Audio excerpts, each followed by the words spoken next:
boa tarde, boa noite, se você está assistindo esse encontro em outro momento. Eu sou Jefferson Nascimento, arte educador aqui do Artisteiros. Nossa reunião é muito especial para finalizar um ciclo de estudos que nos propomos a ampliar o nosso olhar e conhecer um pouco sobre o que a professora Rosa Yavelberg, né, uma importante arte educadora aí contemporânea paulista, vem conversando conosco sobre o desenho cultivado da criança. Já tivemos 2 encontros anteriores, nos quais a gente deu uma passadinha ali nas principais teorias do desenho, como que ao longo da história da educação, com a influência da psicologia e de outras áreas, o desenho foi criando uma espécie de organização por etapas, por faixas etárias, até chegarmos, então, na perspectiva trazida pela professora Rosa Yavelberg de desenho cultivado. E o desenho cultivado num sentido que seria um modo de olhar para a produção gráfica infantil, que tanto depende da criança, que tanto compreende, né, a diversidade cultural, a diversidade de elementos que essa criança traz para o seu fazer, como também, né, podemos pensar assim, esse cultivo que é necessário do professor, né? Esse incentivo, esse olhar atencioso, esse olhar generoso que acompanha e que também contribui para o desenvolvimento dessa criança ao longo da sua passagem na escola, nesse caso, sendo analisada pela perspectiva da prática do desenho, né? Então, a gente pensa também sobre por que às vezes, vai surgindo esses afastamentos da criança com o desenho, o não sei desenhar, o professor que às vezes não sabe ensinar, não sabe temperar um pouco mais essa relação da criança com outros materiais, trazer novos desafios, né?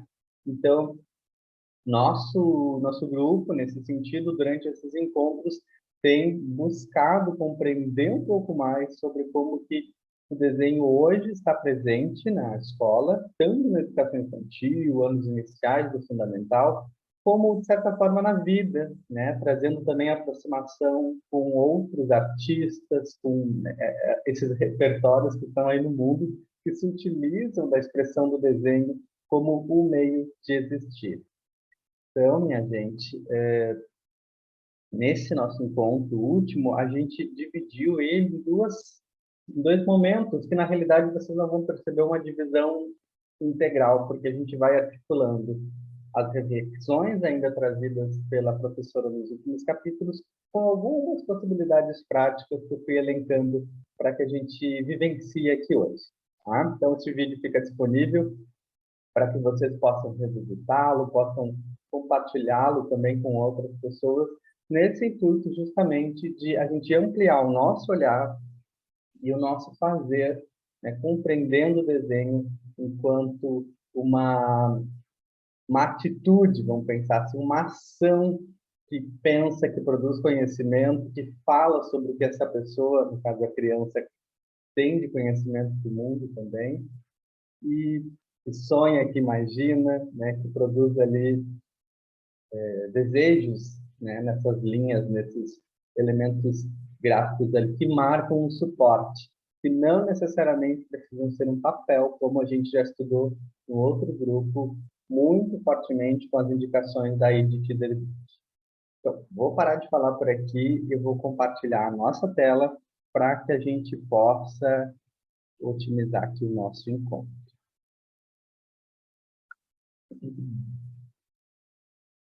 Então, este é o nome deste grupo de estudos que a gente elencou agora, chamado Reflexões sobre os Desenhos Infantis para Educadores, como eu já falava há pouco. Deixa eu me arrastar aqui para o ladinho. E aí eu convido já de antemão quem ainda não conhece o nosso trabalho de artisteiros, quem conhece um pouco, mas ainda não acompanha, né, mais proximamente, não segue a gente nas redes sociais, para que possa fazer isso, né, tanto no YouTube, no Facebook ou no Instagram, porque isso possibilita, né, que o nosso trabalho venha crescendo mais, venha chegando em outras pessoas, e é justamente dessa relação, né, de contato, de encontro com outras pessoas, que a gente vai evoluindo, que a gente vai construindo novas possibilidades de articulação entre as artes, né, que é a parte que eu represento, e entre a pedagogia, entre a filosofia, esses outros saberes que generosamente também desejam se encontrar com os saberes da arte. Tá bem? Aqui a gente passa um pouquinho do roteiro, né? Como eu já falei antes, a gente deu uma caminhadinha pelo breve histórico, as principais teorias, pensadores. Então, temos ali uma passada em alguns nomes.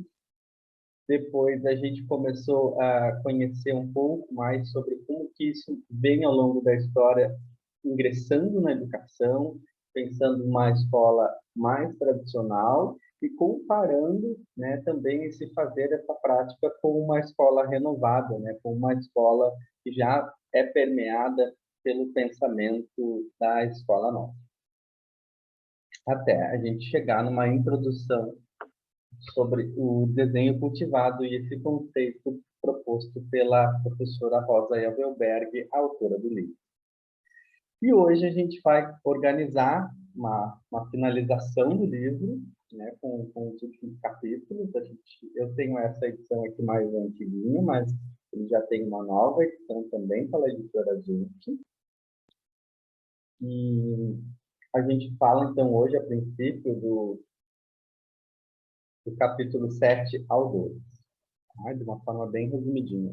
Eu gosto sempre de indicar, assim, para quem às vezes se perde nas metas de leitura, quer ler muita coisa. Eu sou uma dessas pessoas, né, que quer ler muita coisa e acaba começando, não terminando.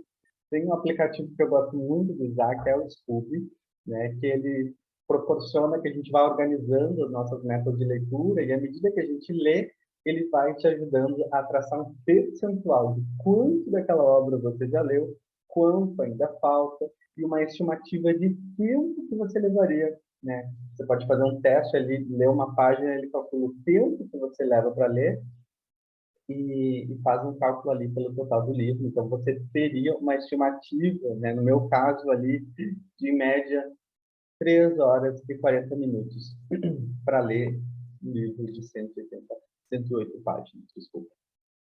Tá? Então, reitero a questão do certificado, que vai ser disponibilizado para quem se inscreveu no grupo de estudos, né, pela plataforma Simpla. Então, já vai estar lá depois para vocês essa perspectiva. E a gente acabou liberando para o público geral este último encontro só, né, como uma forma também aí de agradecimento e carinho a todos que estiveram conosco. Então, minha gente, chegamos num capítulo bem interessante, né, que é o capítulo 6. Não tem esse título, mas eu acabei adaptando ali da proposta, que é o medo de desenhar, né? Essa perspectiva, o medo, a incerteza, o que muitas crianças acabam tendo, né, no seu desenvolver na escola. A gente percebe que quanto mais pequenas, mais fluida é essa relação, mas à medida que ela vai crescendo, vai se relacionando com os repertórios visuais, aí, gráficos do mundo, vai, às vezes, travando um pouquinho essa relação e fica nesse lugar, prof, eu não sei desenhar isso. Fica numa energia mais triste, inclusive, retraída, né? Então, por que será, né? O que estaria por detrás dessa expressão eu não sei desenhar? Alguns autores ali comentados pela Rosa Yazobert também mostram essa influência com o desenvolvimento cognitivo, socioemocional da criança, né, principalmente ali na transição da infância para a adolescência, causando alguns bloqueios, né, porque esse desejo de perfeição, esse desejo de fazer, sei lá, 2 traços em 5 segundos e já ter uma obra muito realista, muito organizada espacialmente, às vezes acaba trazendo esse bloqueio, né? E um outro ponto também trazido é essa relação que muitas vezes, quando a gente está na prática, na sala de aula, a gente acaba ainda repetindo alguns cânones lá dessa perspectiva mais tradicional, que a autora comentava antes, com propostas que não se conectam com o grupo, são desinteressantes a ele. Pensando aí crianças maiores, né, e nessa transição para a adolescência, que estão imersos nessa cultura visual, né, que estão imersos nessa cultura juvenil, dos quadrinhos, dos HQs, dos mangás, das animações, né, trazidas pelo cinema. Então, esses contextos nem sempre chegam na sala de aula, nas aulas de arte, por exemplo. A gente ainda fica muito preso naqueles cânones dos grandes pintores, dos grandes mestres, aqueles equívocos das releituras que a gente ainda percebe algumas práticas sendo entendidas de releitura enquanto cópia, que não é isso, né? Segundo a professora da arte e educação, a professora Ana May Barbosa, que ela desejava é que, ao reler, a gente ressignificasse, a gente transformasse, né, para o nosso vocabulário desenhante, digamos assim, o artístico, esses repertórios que o artista criou. Né? Ou seja, não é fazer tal e qual, mas é adaptar a nossa realidade, ao nosso contexto, a nossa cultura. Então, é importante que a gente possa estar refletindo sempre sobre isso, né? Porque às vezes a gente coloca a culpa na criança. A criança que tem alguma questão, quando, na maior parte das vezes, esses bloqueios dessas relações de desinteresse nas nossas aulas são pela própria forma como nós temos planejado, nós temos organizado esse envolvimento deles, né? Então, eu vou ler um trechinho aqui só que eu marquei para a gente comentar hoje, que ela vai falar dessa dificuldade, né? Então, diz assim: a busca da representação realista muitas vezes é um inibidor que precisa ser relaxado nas propostas de desenho. É verdade que se pode alcançar tal domínio à medida de com exercícios próprios que tenham sentido para o aluno, não repetitivos, de orientação contemporânea. Num primeiro momento, pode-se até relativizar a demanda figurativa e destacar outros aspectos da linguagem desenhística, tão importantes quanto o figurástico, mas pode-se orientar essa busca preservando as qualidades expressivas e construtivas dos desenhistas, enquanto protagonistas de suas criações, usando conceitos do desenho contemporâneo. Então, muito tempo também, eu até tenho, não selecionei aqui agora para trazer, mas tem um livro lá da década de 70, da década de 80, como desenhar bem, como desenhar um rosto bem. Tem um passo a passo que você repetiria essa receita para desenhar o que se é esperado enquanto uma representação, né? E a autora nos convida a pensar por uma perspectiva contemporânea, que está interessada nessa diversidade, que não quer mais modelos e cópias, que não quer essa coisa fordista na educação, né? Então, o que é interessante para a gente é, às vezes, borrar essas fronteiras das próprias artes visuais, por exemplo, é convidar o desenho para também ter um pouco de teatro, um pouco de narrativa, um pouco de história, para também ter um pouco de musicalidade desse corpo inteiro que está envolvido. E não apenas essa relação que se entendia antigamente de como se o cérebro tivesse a concepção do desenho e isso fosse traduzido para a mão e o lápis seria tipo a impressora que concretizaria essa marca do desenho. E hoje a gente entende que o fazer desenhante, essa ação, é uma ação que é do corpo inteiro, né? Todo, integralmente, essa estrutura que vivemos, física, emocional, espiritual, como você queira chamar, é o que concretiza esse desejo, essa marca no mundo. Né? Então, acho que é disso que ela fala um pouco, da gente buscar respeitar o que os nossos alunos também nos falam, escutar isso que eles nos falam e respeitar, trazendo no nosso planejamento algo que realmente gere desafio para eles, né? E aí, Jefferson, como que a gente pode virar a chave desse medo e apoiar as crianças nos seus processos, né? Então, é isso que a gente já conversava um pouquinho, aproximando dessa cultura juvenil, dos interesses do grupo, que nem sempre serão os mesmos, e essa divergência é super interessante e rica para contrastar, né, nessa relação de desenho, proporcionar, né, que a criança, o aluno, ele possa reconhecer essas competências na expressão gráfica. Né? Tem uma passagem que a gente comentava no primeiro encontro do Lovenfeld, quando ele foi fazer uma experiência lá com as crianças no seu ateliê de arte, vamos chamar assim, né? Que uma menina chegou para ele, estava lendo um artigo outro dia, que a menina chegou para ele e disse: professor, eu não sei desenhar, eu não consigo fazer isso. E aí ele traz a condição. Como seria se você tentasse desenhar através do bordado? Uma pergunta, ele trouxe essa condição, como seria? Ele não confirmou, tipo, você não sabe desenhar, ou, que pena, não, vai lá, você tenta, tipo, forçando a criança a fazer aquilo, né? Mas achei muito interessante, porque no artigo dizia também que ele conhecia muito bem o que aquela menina sabia fazer, o que aquela menina tinha prazer em fazer, e o bordado era uma dessas coisas.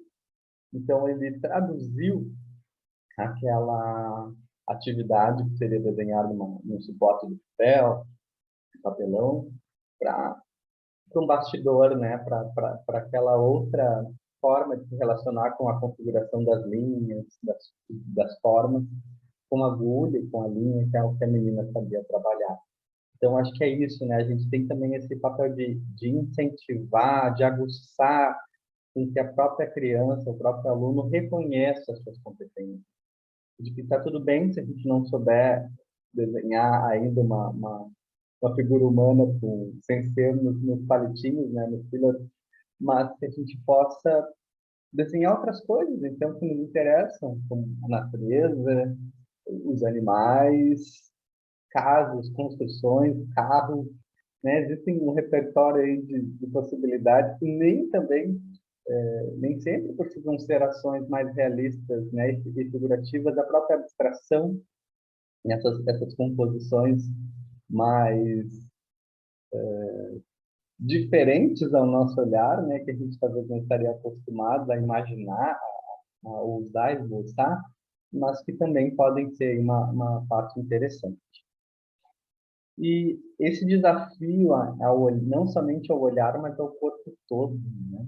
Eu coloquei essa imagem de um menino que talvez observaria aí a rua, né? E o que outras formas ele poderia criar nessa paisagem, por exemplo, que ele observa, para complementar isso que ele está vendo.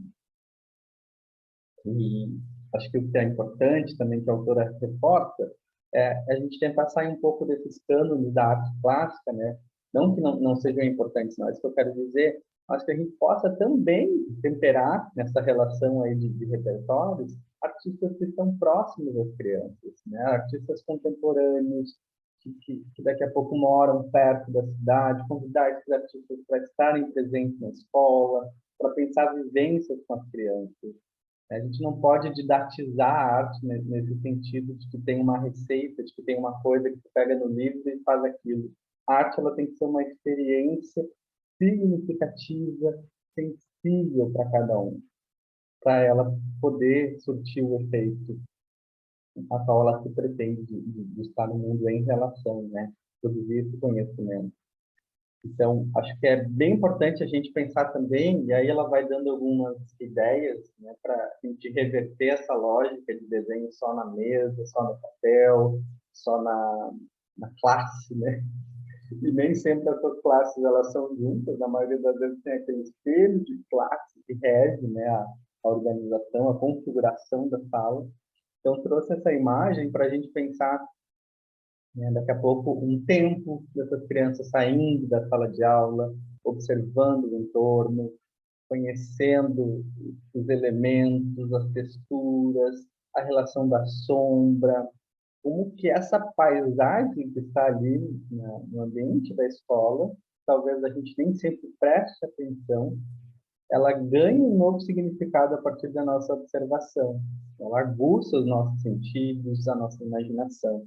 Então, essas crianças ali deitadas na pedra, observando, e o desenho poderia vir nessa própria estrutura da pedra, por exemplo, né? Deitados ali, com o corpo mais relaxado. A própria pedra, né? A gente poderia fazer uma interferência mais efêmera, com giz, por exemplo, de quadro, depois se apagaria facilmente, né? É pensar isso enquanto uma grande experiência, realmente. E aí a próxima é esse desenho vazado que tem uma interferência ao olhar. Sabe quando tu espia uma coisa e tem algo na frente que barra um pouco da tua visão? Sei lá, um exemplo assim, eu trouxe essa imagem, né, de um carro que a gente não vê ele totalmente, mas que a gente imagina o resto dele, o que que tem mais por detrás daquela porta. Quando tu está enxergando algo, tem uma perna de uma cadeira na frente, sei lá, você está bem afastado, né? Como que está ali atrás? Ou o quanto que também essa relação de proporção pode ser interessante, né, para entender que algumas coisas vão ser menores na minha organização do desenho e outras maiores, que estão mais perto de mim. Então, acho que é bacana isso, às vezes, criar essas imagens mais fragmentadas, que não estão dadas totalmente, né? Que nos convidam a imaginar e a interferir nelas. Essa possibilidade de sombras, né? No outro curso que a gente fez sobre a Schubert, eu eu propus que a gente começasse a observar como que as sombras estão no nosso dia a dia, no nosso cotidiano. Aqui em Porto Alegre tinha muito eu pegava bastante o trem e ao entardecer e também na manhãzinha, né, as sombras das pessoas nos trilhos dos trens eram lindas de ver. A gente foi fotografando, criando aí um catálogo imagético, né, dessas sombras que estavam no nosso dia a dia e que nem sempre a gente as percebia, né, enquanto que elas poderiam ser poéticas, enquanto que elas poderiam ser interessantes para a nossa criação. E essa sombra, né, de coisas que parece que a sombra se transforma, né? É um convite à imaginação, é um convite para essa transformação daquela forma densa e escura em uma outra imagem, né? Então, me lembrei do trabalho do artista Vincent Ball, né? Que é um cara maravilhoso das artes visuais, também tem uma relação com o cinema, e que ele faz essas interferências, né? Ele observa muito bem essa sombra e meio que acolhe. Assim, o que que essa sombra tem para me dizer? O que essa sombra me leva para contar? Então a gente vê essa imagem aí de uma jarra com água dentro, com a presença da luz, essa essa refração, né, esse reflexo vem para o papel e faz ele compor essa piscina, né, que tem aí uma pessoa nadando ao fundo, que tem um homem sentado.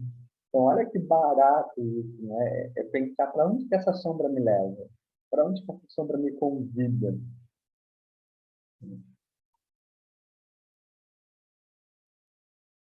E percebam que é um fazer que ele tem total liberdade do intérprete desenhante, né? Ele tem total, não tem modelo a ser esperado, né? Mas, de certa forma, ele te convida, ele tem uma estrutura para ser pensado, pela forma da sombra, no caso, né? Muitas vezes se cai naquele clichê, eu desenho um livro sobre as férias, sobre desenho livre, desculpa, desenho livre sobre o que você quiser desenhar. Os professores deixam umas propostas tão genéricas, né, tão pobres, empobrecidas de conteúdo, que realmente desmotivam a criança, né? E elas vão continuar produzindo sempre os mesmos repertórios visuais ali no desenho, né? Então, como que é bacana a gente também ter uma possibilidade, ou nesse caso, uma situação desenhante, que ela traz ali um convite, um caminho, uma indicação, mas ela não é limitadora, né? Ao contrário, ela está ampla de possibilidades. E uma dica legal também é a gente reverter essa lógica, como eu falava antes, o desenho enquanto o ato do corpo todo, e como seria se a gente revertesse a nossa posição do olhar um pouco. Se a gente desafiasse o nosso olhar a tentar desenhar as coisas por um outro ângulo, por uma outra lógica da visão. Que a gente tem esse globo que reverte, que espelha, né, a imagem, assim como a fotografia faz, né, na captação da imagem hoje, já me leva, quando a grama está para cima e o céu está para baixo, já me leva a imaginar um outro ambiente, né? Uma outra configuração que nessa posição que o nosso olhar já está acostumado, talvez, provavelmente eu não iria. Então, olhar de cabeça para baixo. Eu lembro que quando eu era pequeno, tinha um sofá ficava bem no meio da antessala e a sala de jantar, assim, e eu adorava ficar de pernas para o ar, olhando, imaginando como que os meus pés caminhariam pelo teto. E essas formas do teto ganhavam outras configurações, né? Então, a criança realmente ela gosta, né, de se colocar nessas situações de desequilíbrio, quando envolve esses desafios corporais, né? Então, por que não aliar isso ao desenho também? Essa instabilidade. E a gente vê bastante hoje, assim, até algumas propostas, e ainda muito ligadas somente ao autorretrato, né? Então, imprime a foto do rosto da criança, corta o meio, para ela completar como que ela se vê, né? E aí eu sempre fico perguntando, por que só cortar o meio? Por que não pode cortar transversal, fazer uma interferência circular? Porque a criança, né, entenda esse formato do rosto de por outras entradas, né? Não sempre essa coisa só metade, tipo, metade da laranja, né? E aqui eu trouxe uma imagem de um ambiente doméstico, né? Para pensar, o que será que tem nessa sala? O que será que teria nessa sala? Então, fiz essas interferências, pode fazer pelo próprio PowerPoint, pelo próprio Word, cria uma caixa de texto, cola em cima de uma parte da imagem, bloqueia essas imagens e depois imprime isso ou projeta, né, para que a criança possa ter esse desenho com a referência e mais a sua produção, mas é algo que desafia, que me ativa algo, né, no meu desejo desenhante, para que eu crie o que eu imagino, para que eu crie o que ficaria legal na minha perspectiva para compor essa sala, por exemplo. Então, bloqueei a parte da direita e bloqueei a parte da esquerda, bem em cima ali onde teria um abajur. Mas como seria essa luminária? Como seria a metade daquele quadro ali? E aí depois de um fazer, né, depois que as crianças já têm aí o seu repertório, a sua solução para esse desenho, é bacana que a gente possa mostrar também como que era de fato essa imagem, para que elas façam as relações. Olha como era essa luminária. Tinha uma mesinha bem à direita na imagem original, que talvez a criança criou uma folhagem, uma outra coisa naquele canto, botou uma porta, assim. Os universos imaginários aí são infinitos, né? Então, é legal a gente sempre trazer essa relação também com a leitura da imagem, né? Bom, e aí a gente entra no capítulo 7, né, de desenhar na sala de aula. Para a autora, e aí eu estou inserindo algumas coisas que eu também venho percebendo, né? Desenhar, ele está implicitamente ligado com uma relação de intimidade. Essa intimidade é gerada por uma frequência desse desenhante, né? Assim como a gente, para ganhar na academia lá uma massa muscular, a gente precisa frequentar a academia diariamente, ter uma relação ali construída ao longo do tempo, a prática do desenho, né, é fundamental, porque a gente vai trabalhando os nossos sentidos, a nossa percepção visual, a nossa motricidade, que também está dentro dessa relação, né? Mas aqui eu não estou falando tanto enquanto uma técnica para se chegar a algum lugar, né? A técnica seria esse meio, assim, de como que eu vou fazendo a força no lápis ou na canetinha, os materiais que eu vou escolhendo, o que consegue se sobrepor, o que não se sobrepõe. Isso sim é um saber técnico, mas não aquela técnica formalista, sabe? Não é isso que eu estou falando. Mas como que é importante a gente ter essa frequência, a gente ter essa ideia também de poder ampliar o repertório dos nossos alunos. E como que ele amplia o repertório? Quando ele começa a observar a produção dos colegas, quando ele começa a entrar em contato com outras obras de arte, por exemplo, nem sempre as que estão no livro didático, para quem tem livro didático, né?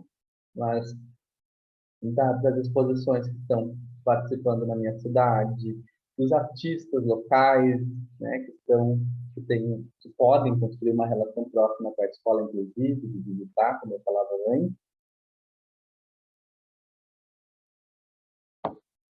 E também, né, de perceber que o professor está engajado nessa relação, o professor também experimenta seus desenhos, o professor também tem esse desejo de se expressar artisticamente, né, pelo desenho, mesmo já sendo um adulto, né? E ao contrário do que se fazia antigamente, ai, prof, desenha para mim. Não, a prof está fazendo o seu processo, assim como o aluno também está desenhando, né?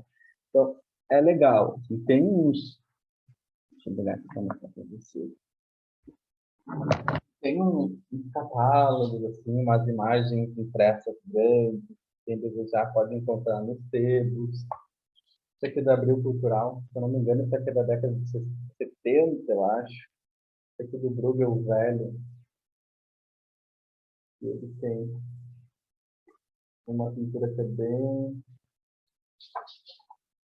conhecida, que fala sobre as brincadeiras infantis, do qual muitas já se perderam ao longo da história. Então, é muito mais interessante quando a gente olha essa imagem de pertinho, né? Quando a gente tem essa possibilidade. Ou hoje também com aparato tecnológico, o Google Arts and Culture, né? Que a gente pode acessar algumas obras de arte, colocar zoom nelas. Então, projeta essa imagem na parede, né? Traz, tem que ser na telinha do computador, se você não tem um projetor, mas traz esses elementos para aguçar o olhar da criança, né? E essa possibilidade, então, de troca que uns têm com os outros, de falar sobre os seus processos, de conhecer como que o colega desenha, quais são as atitudes, né, as formas que ele encontrou para resolver por si os seus desafios. Então, eu observando isso, eu traduzo para o meu universo desenhante, para o meu fazer. E eu vou criando o meu jeito, né? E essas motivações desenhantes, né, que são interessantes para a gente também criar um repertório diverso. Às vezes o desenho pode entrar enquanto um ato de imaginação, né, ligado à fabulação também, à criação de uma narrativa. Às vezes pode ser enquanto um ato de memória. Sei lá, eu estou com um objeto contando uma história, ele está perto de mim, aí daqui a pouco eu escondo, tiro do campo de visão como seria realmente desenhar aquele objeto que eu estava trazendo na história. Que cores, que texturas, como que ele se apresenta? Aí, sei lá, você vai estar com um objeto lá um longo tempo, ele é roxo, e na hora de imaginar ele se transformou em azul, ele se transformou em verde. Tinha outros detalhes que realmente a nossa memória foi co-criando, foi criando em cima, né, do que realmente estava ali à vista, né? A observação, criar interferências. Eu me recordo de uma escola, uma vez que eu fui trabalhar, e as crianças estavam muito inconformadas com o estado da pracinha, do playground. E aí as professoras tiraram fotos, né? Foram junto com as crianças até a praça, as crianças tiraram fotos da pracinha, dos diferentes ângulos, de cima, de baixo, né? E depois as professoras imprimiram essas fotos e disponibilizaram para que as crianças pudessem fazer interferências em cima dessa fotografia sobre o que elas desejariam que tivesse nessa praça. Aí surgiu o balanço, não sei o que, de pneu, escorregador com duas voltas, né? Foi uma ação muito interessante e depois, inclusive, alguns pais também se aproximaram da escola e algumas das metas arquitetadas ali pelas crianças nos desenhos conseguiram, então, ser concretizadas na praça. Então, olha que barato, né? Uma ação que propôs uma conexão com o repertório, né, que as crianças desejavam que tivesse naquela praça e elas se expressaram pelo desenho. Inclusive, foi aí a, foi o projeto, né, para que os adultos depois pudessem construir alguns dos desejos práticos dos brinquedos, né? Requer perseverança, autoconfiança, para que a gente vá superando os bloqueios, esses medos, né? Que a gente possa estar incentivando as crianças e evitar aqueles discursos esvaziados. Ah, que bonito, fulano, que legal. E aí a tua máscara tá assim, ai, bonito, fulano, que legal. Claro. Não, tem que estar interessado o corpo inteiro no que a criança está te trazendo ali, né? Sem julgamentos, que a gente possa estar buscando essa continuidade, às vezes esse estranhamento naquilo que eu fiz. Estou com um desenho aqui que eu fiz, sei lá, 2 meses, no início do ano. E a gente tem essa prática de entrega para as famílias. Vê livre, não quero isso no meu armário, né? Por que não a gente guardar com carinho durante um tempo, para inclusive acompanhar, né, o crescimento dessa criança, o desenvolvimento do desenhante, e a gente voltar a convidar ela, né, lançar uma contra-proposta, falando, o que você desenharia hoje, acrescentando esse projeto que você começou há 2 meses atrás? Vamos continuar de onde a gente parou? O que mais a gente poderia acrescentar? Né? Ou mesmo aquela produção servir de mote para a criança fazer uma réplica, para a criança continuar fazendo novas experimentações, né? E que a gente possa estar sempre acompanhando, então, revisitando esses percursos com as crianças, né? E, de certa forma, como já falamos, ali trazendo esse repertório outro aí, esses outros conceitos que vão alimentar essa prática, esse desejo. Ah, a gente está fazendo muitas linhas. Vamos conversar um pouco sobre a importância das linhas para se construir uma imagem, uma forma, né? Contar um pouco da história desses elementos gráficos visuais ali na composição de uma obra de arte, por exemplo. Né? Sabe? De ir recheando um pouquinho com essas informações. Sei lá, a gente está usando um artista que trabalha com a paleta bastante azul. Ah, você sabia que o azul era uma cor bastante rara, né? Vinha de uma pedra. Sabe, de trazer esses contextos que ninguém melhor do que você, enquanto professor, né, para instigar esse aluno a entender esses contextos que estão por detrás, né? Essa evolução do processo artístico, inclusive, né? Até chegar hoje num material disponível aqui, com algo que eu consigo pegar a qualquer momento, né? Fixar essa cor, por exemplo. Mas nem sempre foi fácil. Assim. Nem sempre a gente tinha uma tinta disponível para comprar numa loja, né? Os pintores antigamente tinham que fazer o seu pigmento, assim como a gente percebe nas culturas indígenas, nas culturas africanas, nessa relação com a natureza, sabe? Fazendo essas conexões. Vamos ver o que tem na página 73 aqui, rapidinho, para a gente continuar a conversa.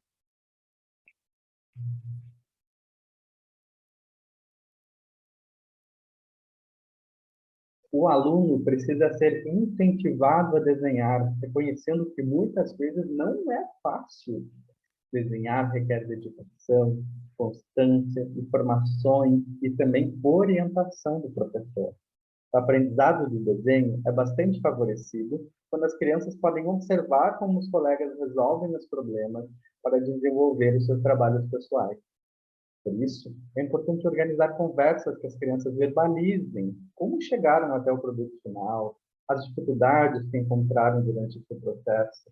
E, além disso, elas devem se autorizar a comunicação entre os pares na sala de aula enquanto trabalham.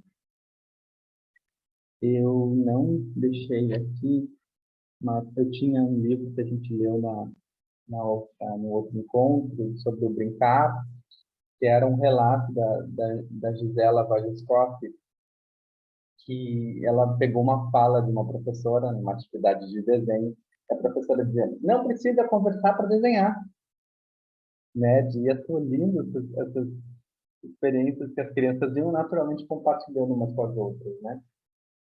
Então, o que a Rosa vai nos convidar é que todo o nosso corpo está envolvido. A verbalização também, essa coisa de que tem que desenhar quietinho, concentrado, feito o Jack lá do Titanic, lá. Mas, sabe, eu acho que é isso que a gente precisa ir desmistificando, né? Para conseguir pensar uma prática desenhante de qualidade, que seja respeitosa às crianças. E também a nós que vamos experimentar enquanto adultos, né? No capítulo 8, a gente fala um pouquinho sobre a importância do nosso trabalho enquanto professores, né?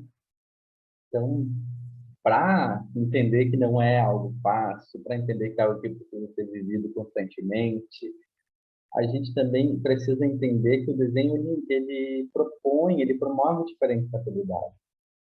E aí eu destaco que não são só as motoras, como muitas vezes a gente planeja, desenvolvimento da motricidade fina que vai apoiar a escrita. Precisamos sair desse clichê de que o desenho é um suporte para a escrita, né? O desenho é uma necessidade, assim como a gente vai ter a necessidade de se movimentar, a necessidade de cantar, de falar, a gente se expressa por meio dessa gramática, que não é uma gramática universal. Cada criança tem a sua, o seu arcabouço, né, de traços, de gestos desenhantes. Então, é bacana que a gente possa ir ampliando isso, né, para também, enquanto uma ação que trabalha a cognição, a sensorialidade, a espacialidade, não somente na configuração ali no suporte, mas também a espacialidade que é corporal, para entender, né, como que o braço não nasce da cabeça, como muitas vezes as crianças desenham, né, nos anos iniciais. Mas para que tudo isso aconteça, é importante que, assim como um jogo, a gente vá aumentando os degrauzinhos, né? A gente vá aumentando os desafios, sempre pensando isso enquanto uma experiência. E na possibilidade de termos que fazer uma avaliação dessa prática, que a gente possa ter uma postura mais ativa, acolhedora e interessada realmente nesse percurso da criança, sem julgamentos, sem tentar interpretar o universo infantil para o nosso universo adulto. Lembro de algumas escolas que eu trabalhei, principalmente quando são crianças ali de 3 a 4 anos, que estão saindo da garapuja para essa pré-figuração. A professora contava uma história e as crianças faziam, né, muitas formas circulares, né, alguns ângulos mais retos assim também, mas essa composição era bastante abstrata ao nosso olhar. E as professoras sempre nesse desejo de evidenciar para os pais, olha o que aquela criança está desenhando. E aí iam lá fazer uma flechinha, escreviam casa, flechinha, escreviam lá. Gente, uma violência tamanha na produção e na pluralidade que esses gestos ali que a criança pequena fez contaram para a gente, e desejam contar. Então, sempre nesses casos, eu converso com as professoras. Não nos cabe fazer isso, essa representação, essa tradução daqueles gráficos desenhantes. Nos cabe estar perto dessa criança e apoiar ela e escutar o que ela tem para nos contar desse processo. Que num dia vai ter um pai, uma mãe, no outro dia aquelas máscaras já se transformaram num monstro. Sabe, esse desenho ele vai se reconfigurando também com a passagem do tempo. E aí, quando a gente tenta limitar isso, é uma prática realmente muito empobrecida, um olhar muito esvaziado do quão potente é a expressão, né, do círculo, principalmente, como diz a Edith Berwick, né? Esse círculo está recheado de vida, de pulsão, né, de desejos que nem sempre estão expressos ali da forma que a gente entende, mas assim, da forma que a criança consegue naquele momento contar isso para a gente. Essa imagem eu trouxe à direita de uma prática que a gente fez com alguns professores, né, numa perspectiva de desenho de observação. Reunimos lá o que tinha à disposição na escola, não foi nada muito apoteótico, assim, de montar um cenário maravilhoso, mas a gente foi unindo as coisinhas que a gente tinha, com formas diferentes, cores diferentes, para também entender como seria essa sobreposição. Ali a gente tem uma flor dentro de um vaso com uma água, como seria essa transparência. E aí as professoras foram experimentando os materiais que tinham à disposição. Gente, isso é fundamental. Como que a gente vai falar de algo que, né, pensar em fazer que a gente não está habituado? Eu nunca vou me esquecer de uma experiência que vivi na escola, das professoras me contando bastante frustradas, que as crianças não sabiam fazer a pressão necessária no lápis de cor, que esse lápis de cor nunca conseguia pegar o pigmento forte para pintar toda a forma, ficava muito fraco, que elas estavam incentivando que as crianças aprimorassem esse processo. E aí eu fui me aproximar delas e ver qual era o material, eu sabendo que seria um lápis de cor de excelente qualidade, inclusive me estranhou isso, o fato dele não estar pigmentando, né? E aí eu fui ver O lápis que as crianças estavam utilizando, com o apoio dos adultos, era um lápis aquarelável, que o pigmento dele ele seria muito mais forte no momento em que a gente pudesse modificar a mina, né? Modificar a pontinha dele ali. E aí as professoras se deram conta de que elas não estavam desenhando. Elas estavam só nesse papel observador, elas não estavam interessadas no que a criança estava de fato experimentando naquele momento. Então, minha gente, a gente viver isso anteriormente, a gente nas reuniões pedagógicas, nos encontros de professores, se colocar numa experiência desenhante também com os nossos pares, é de fundamental importância. E aí, nessas imagens ali, a gente fez o primeiro exemplo, um desejo mais realista para atender esse nosso desejo ainda, né, primário sobre o desenho, e depois a gente foi criando formas, né? A gente foi pegando um gesto mais contínuo, sem tirar o lápis do papel, né? Tentando atender essas formas. A gente foi abstraindo, decompondo, criando ali, né, fragmentações nessa imagem para que ela realmente não atingisse somente aquele desejo realista, mas fosse uma outra configuração, né? Então, aqui trago também essa perspectiva dos contextos de aprendizagem, observar de forma atenta essa sequência da evolução das crianças. Eu conversava um outro dia com uma escola, e eu achei um barato assim, que fizeram, uma escola que já tem essa caminhada com o desenho, esse interesse, né? E as professoras tinham, desculpa, organizadas pastas por crianças, né? As próprias crianças construíam as suas pastas, mas não no sentido de cumprir atividade trabalhinho. Tinham desenhos com outras produções também, né? Bidimensionais, fotografias dos processos. E essas pastas, a professora do ano seguinte poderia conhecer como que a criança, o que a criança já fez, os caminhos que a criança foi no desenho, né? Para poder realmente pensar essa etapa de continuidade, né? Eu achei bárbaro isso, assim, no sentido de ter esse respeito da criança em toda a evolução dela na escola, né? E muitas vezes a gente sabe que fecha um ano, fecha um ciclo, e no outro ano parece que começa tudo de novo, né? Às vezes algumas práticas são repetitivas demais, né? No mau sentido da palavra da repetição, né? Então, achei muito legal isso, assim, queria compartilhar com vocês. E que a gente possa também incentivar, só estou erradinho ali, incentivar, não incentivar, leituras de imagens para que a criança consiga ampliar esse seu repertório, né, de desenhos.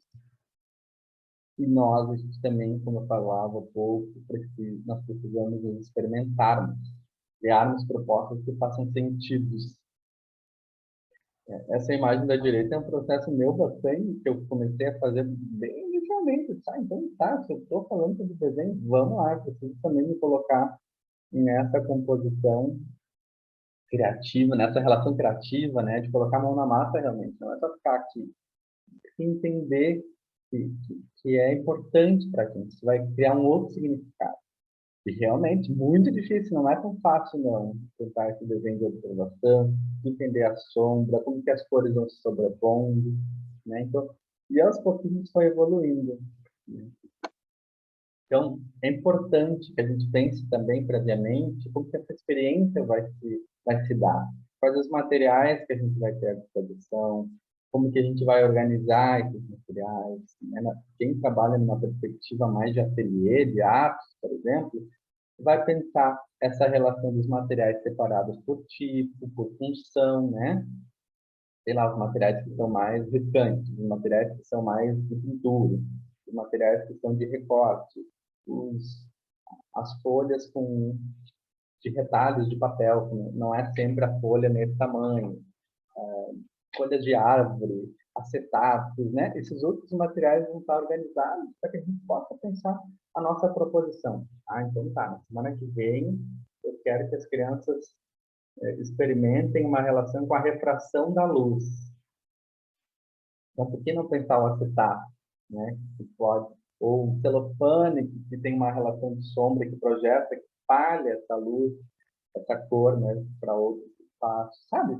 Acho que isso nos falta, às vezes, de pensar com carinho essas etapas anteriores no planejamento, para não ser só aquela coisa do vai lá e faz na hora, né?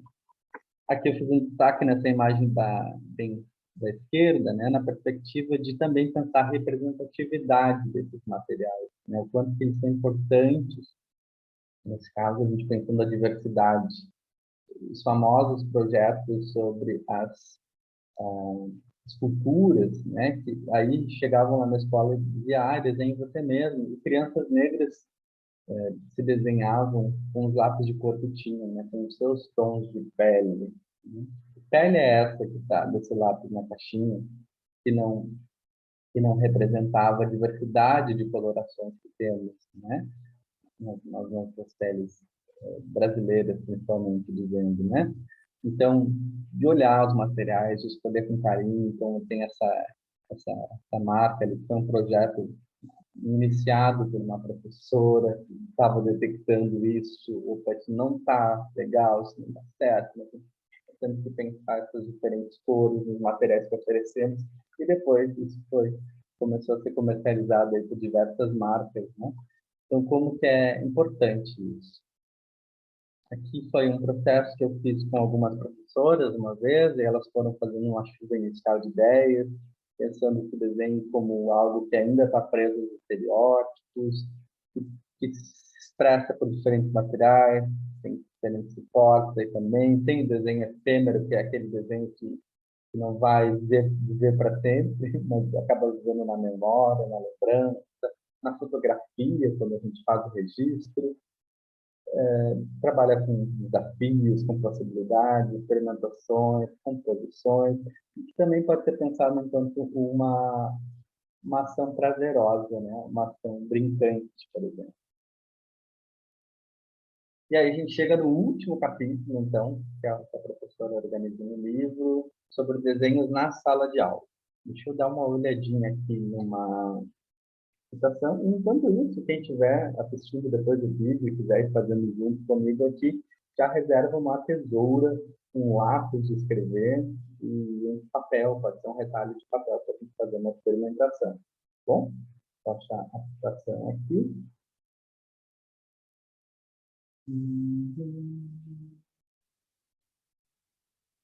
Nessa perspectiva de estimular, né, o desenvolvimento gráfico das crianças, a autora vai trazer um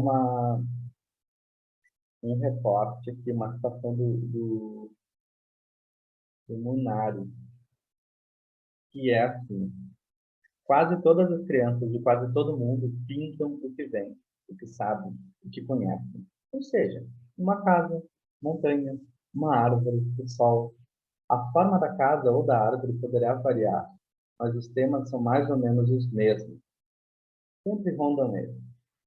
E se não forem ajudadas a desenvolver-se em adultos, ficarão como hobby. As mesmas coisas, do mesmo jeito de ser.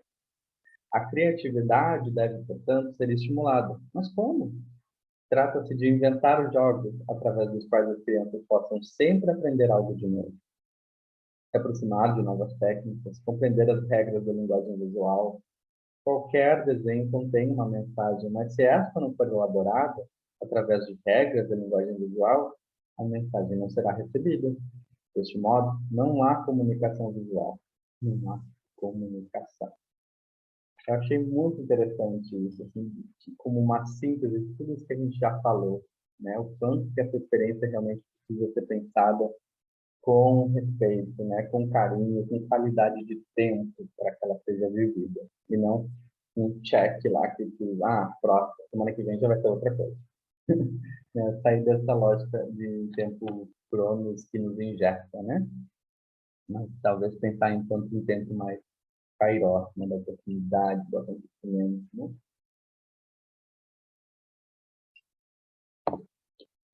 E aí, a, a Rosa vai falar aqui no livro que ela, certa vez, trouxe para os alunos dela algumas obras do Flávio Mota, Eu confesso que eu não conhecia o Flávio Mota, mas pelo que eu pude pesquisar, ele foi professor dela, né, que ela estudou arquitetura, e ele trazia algumas... E ele trazia algumas relações com a repetição, brincava com essas formas, né, para compor. Vou pegar aqui, vai dar para vocês verem aqui. Bom, mas tá, tem esses espelhamentos, né, como se fosse contorno. E as crianças vão desenhando a partir dessa relação de contato com a obra, né? E aí eu pensei, uma perspectiva da gente tentar sair um pouco dessas formas tão certinhas, e realmente brincar com esse acaso, da gente poder pegar um suporte, que vocês tenham o próprio papel, né? Mas a gente tentará sair também desse suporte, não é o único, né, para pensar o desenho. A gente fazer um vínculo. Antigamente eu gostava de fazer cartões, aí tinham aqueles cartões que a gente abria assim, e a imagem do meio recortada para o lado, sabe? Mas aqui a gente vai trabalhar nessa dobrinha e a gente pode fazer alguma silhueta. Não necessariamente precisa ser uma pessoa, tá? Brinca com essa forma. Então aqui fiz uma silhueta na beiradinha aqui do papel, aqui está o vínculo do papel. E aí agora eu vou recortar essa silhueta. Eu vou recortá-la e vamos ver o que essa imagem, esse vazado, vai nos convidar a ver.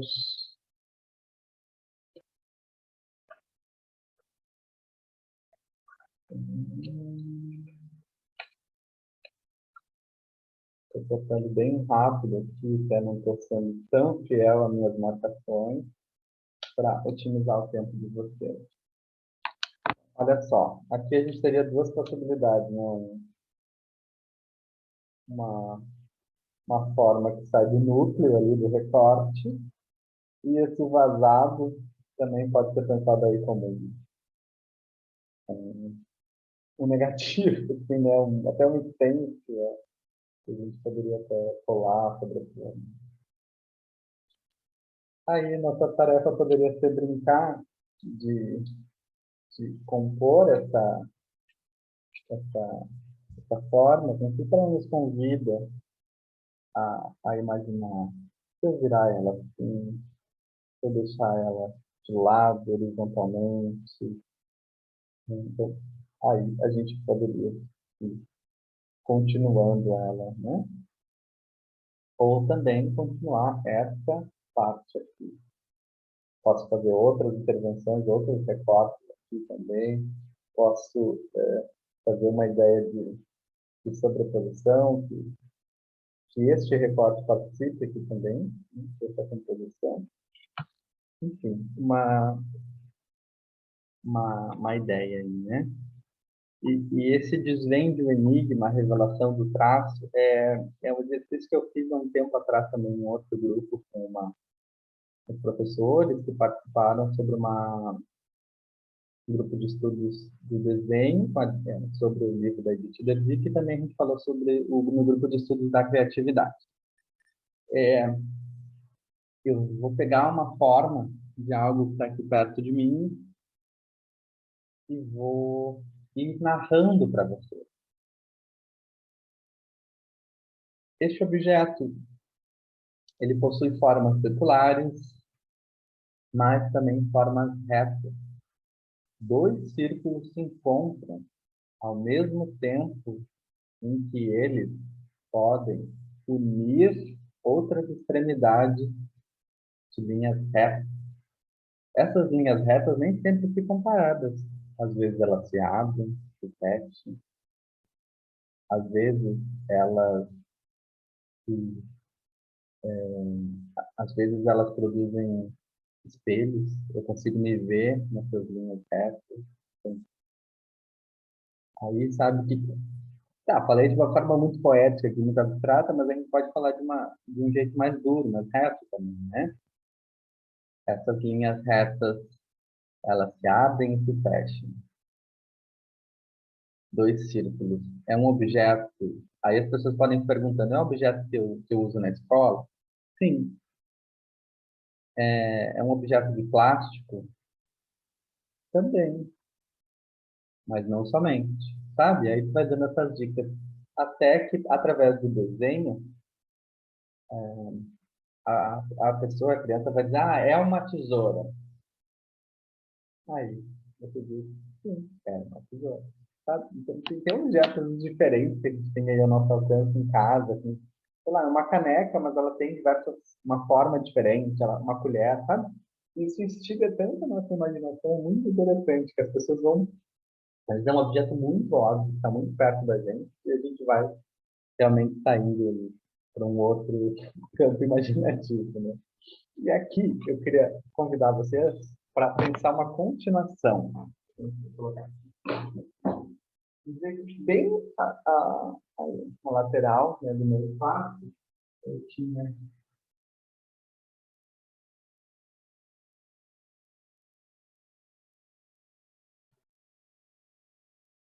como se fosse esse jogo da velha, ali, né? E aí convidar as crianças a comporem uma continuidade para esse traço aqui, né? Essa linha pode se conectar em outra coisa,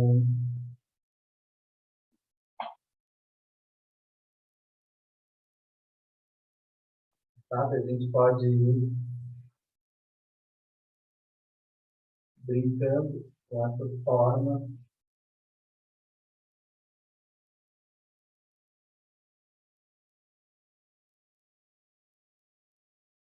não necessariamente no intuito de produzir algo realista,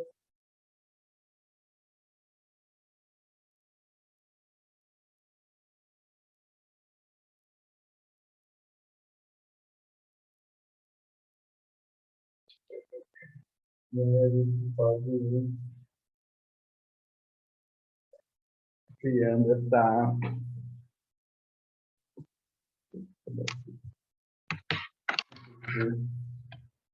realmente, a partir da forma ali, tu vai juntando em outra,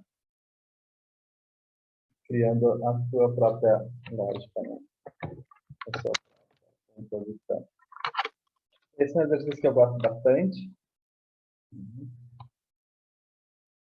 Aí a autora também fala sobre a argilogravura, que é você ter essa relação de desenho na argila, né? Numa chapinha de argila. Você faz ali pequenas ranhuras na argila, depois sobrepõe com tinta, e a gente pode fazer uma impressão, né? Em outro suporte. Assim como na história da arte a gente tem a xilogravura, né? A calcogravura, e uma adaptação feita aí, também mais próxima do universo escolar, seria a isogravura, uma perspectiva de trabalhar com aquelas bandejinhas de frio, de isopor, e de fazer as ranhuras ali, e consegue também ter essa impressão, né, de uma imagem.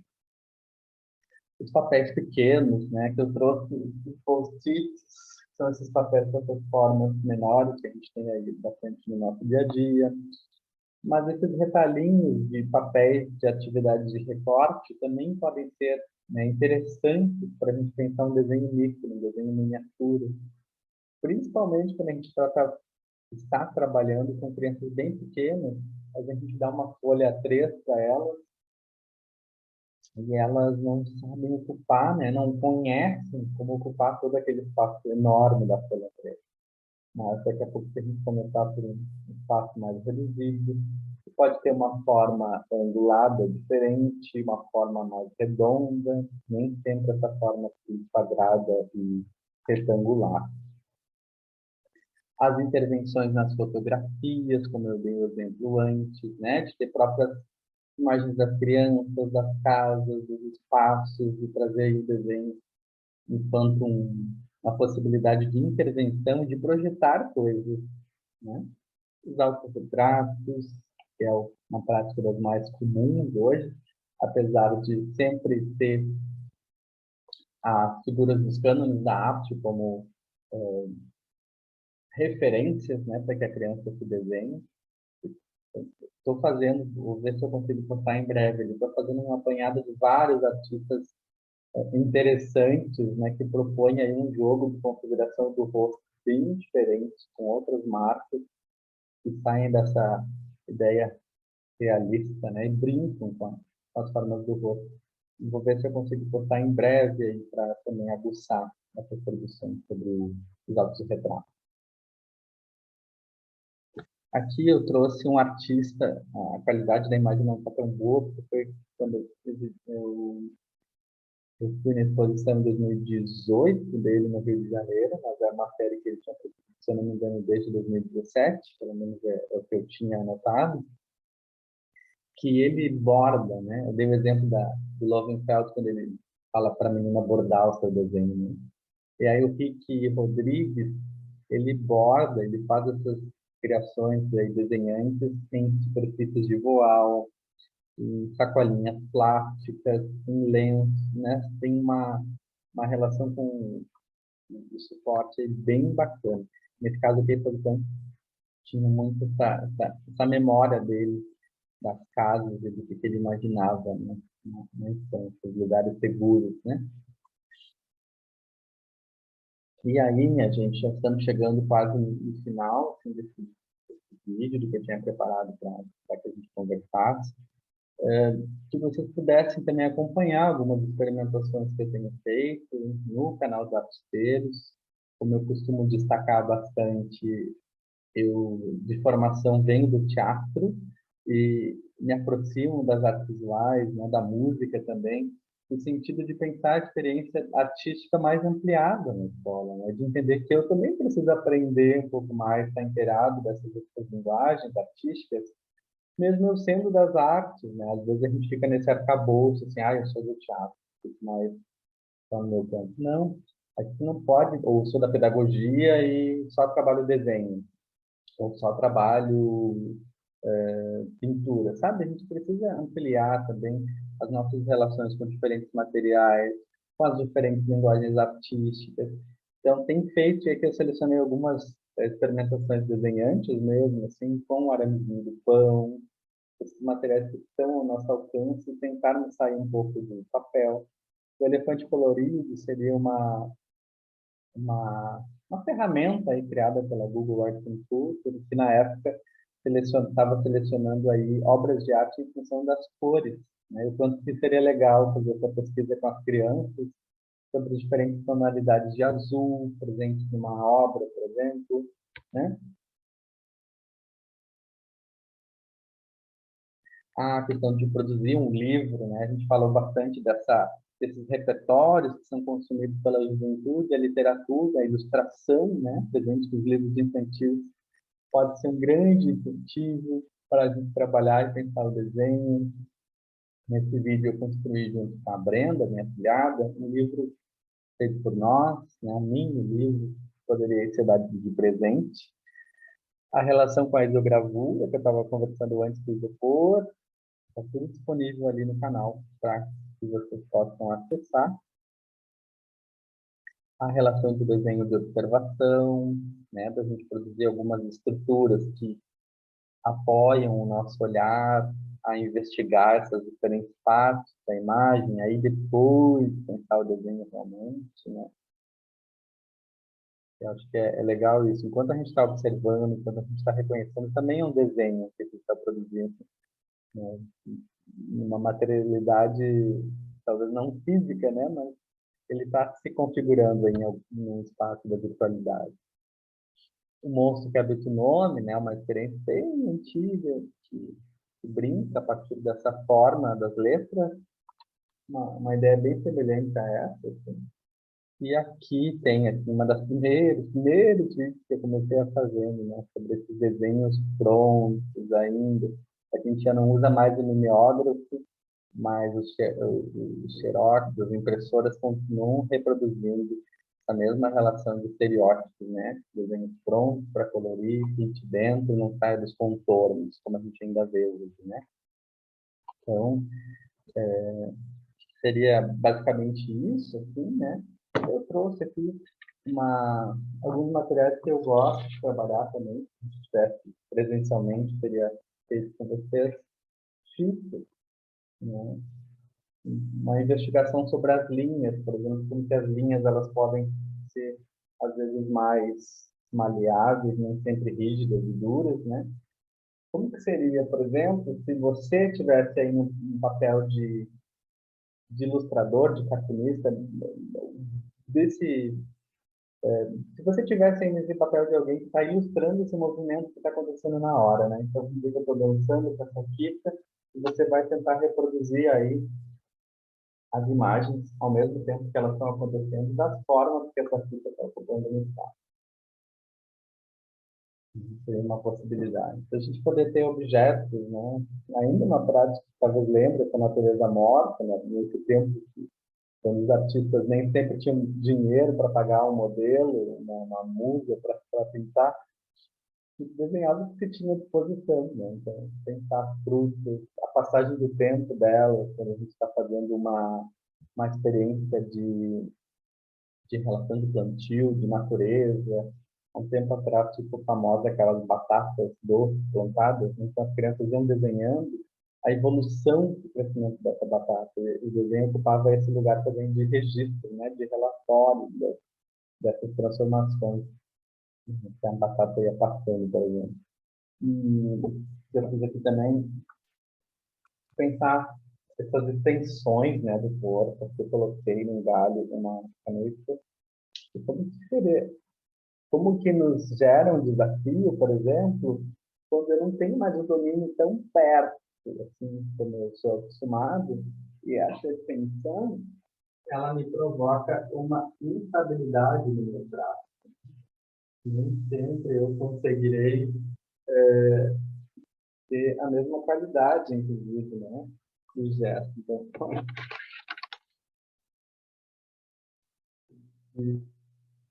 a gente consegue ter essa extensão aí do nosso corpo. Isso é muito legal também de pensar, né? Essas engenhocas, assim, né? E de procurar desenhar também em outras superfícies, né? Folhas, papelões, esse desenho, quando está um dia muito quente, a gente pega uma garrafa de água e vai desenhando no chão, depois aquela água evapora e desenha o sol, desenhar na areia. Então, minha gente, acho que era isso assim, que eu tentei rapidamente montar para vocês algo que fosse significativo, que a gente realmente pudesse ter tido esse tempo de sentar, de estudar, conversar sobre, né? E inspirado aí, norteado pelo trabalho da professora Rosa Yavelberto. Desde já queria agradecer por ter compartilhado seu conhecimento conosco de uma forma tão generosa, né?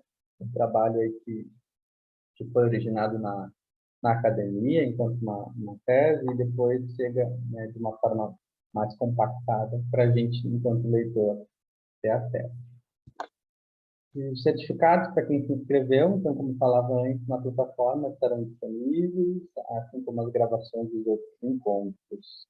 Qualquer dúvida, esse é o nosso e-mail, contato artisteiros. E destacar aqui os nossos próximos grupos de estudos. Agora, no dia 26 de março, a gente começa a nossa saga, né, de leitura sobre a história do corpo, volume 2, um calhamaço maravilhoso, que a gente está dando continuidade, né? Iniciamos no ano passado a leitura dele, passamos ali sobre a idade das luzes, né? A antiguidade, como que esse corpo era entendido socialmente, e agora a gente já chega na época das grandes guerras, das revoluções, também fortemente aí amparadas pelo desenvolvimento da ciência e da medicina. Aí a gente segue esse estudo até agosto, né? Fazendo uma fragmentação do livro, comentando sempre, uma vez por mês.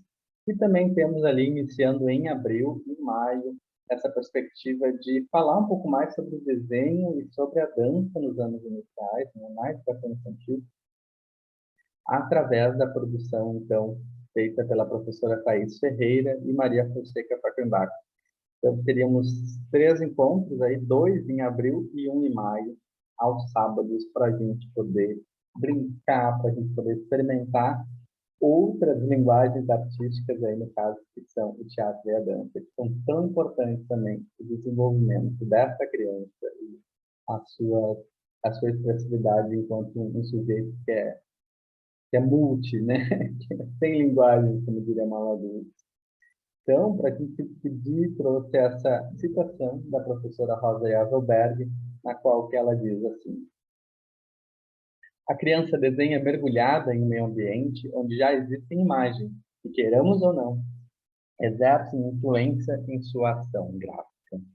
Partindo do pressuposto de que a situação social é um imperativo que acompanha a criança desde o nascimento, a nossa tarefa, enquanto educadores, consiste em saber como a criança aprende e desenvolve esse campo de forças nas diferentes culturas.